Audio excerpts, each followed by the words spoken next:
Hello বন্ধুরা, আজকে আমি তোমাদের সাথে একটা ছোট্ট কথা শেয়ার করছি।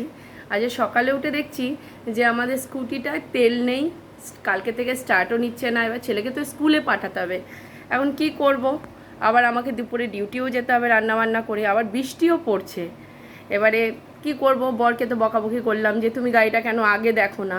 ও কী করলো, চট করে বেরিয়ে গেল পাশের বাড়ি দাদার একটা সাইকেল নিয়ে। তারপরে এলো এবারে তখন অলরেডি 7:30 বেজে গেছে, ওর স্কুল তখন 7:30 থেকে। এলো, দেখলাম বোতলে করে তেল নিয়ে এলো।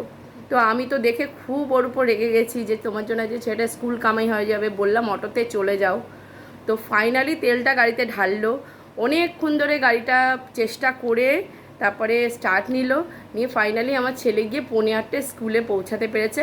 এই যে দেখো, সে আবার স্কুল থেকে আমার ছেলে চলেও এসেছে, এসে এখন আমার কাছে আদর খাচ্ছে। তো এরকম অসুবিধায় বন্ধুরা তোমরা কারা কারা পড়েছো, তোমরা কারা কারা পড়েছো এরকম অসুবিধায় আমার সাথে কমেন্ট করো, শেয়ার করো। আশা করি এরকম অসুবিধা সবাই কোনো না কোনো একদিনে চলে। আমি তো বহুবার পড়েছি, আজকে একটু ইচ্ছে হলো শেয়ার করার জন্য, তাই তোমাদের সাথে শেয়ার করলাম।